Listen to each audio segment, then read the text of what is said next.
Omaricham, nke iwu gị dị etu a ka ife ọ bụ ka ihe na-eme.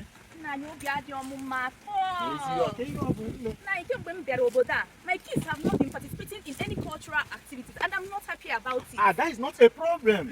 You know about Father Peter's Igbo Kids International, What about Chicago. them? Father Peter Igbo Kids International, be na-akpọkọta ndị nwe Igbo niile nọ na Chicago na okirikiri ya. You mean? Yes, they always there. This is the 3rd edition fan akwado this year. And akwado since otu mgbe bidoro ya. Wow, biko kemgbe ọsa ga-eme ife a. Na 31st August 2024. That's first August 2020. Yeah. Wow, we are going to be there. Yes, onye ọbụla papa ndị ya go. Papa, ọ bụ Igbo ka ya asụ ụbọchị afọ. So what do you Come and enjoy a fun-filled day of picnic and cultural day.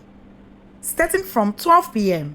Relaxation, dancing, and eating. Delicious Igbo cuisine, yes. Roasted corn, ezigbo tọka ahụrụ ahụ.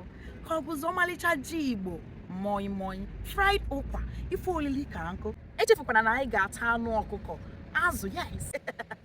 Nazi, ọmalịcha Nigerian jollof rice, nke akwara aka wee si, and many more.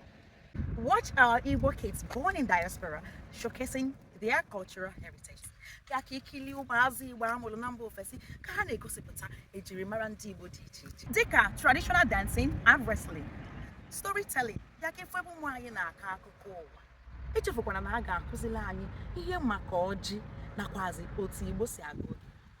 A na-ahapụzi isi aka agbụrịọ mbanụ maka na anyị ga-eme emume ihe ji ọkụ ịwa ji ceremony and many more. Don't miss out on this exciting celebration of our Igbo culture. Ekwekwana ka akọrọ gị akọrọ. Nọrọkwa ebe ahụ. Warakwa debe na Chicago. Subscribe to our brochure. To learn more, kindly call the number on the screen. Igbo onye Igbo, let's come together and celebrate our rich cultural heritage. Father Peter Igbo Kids International, Chicago.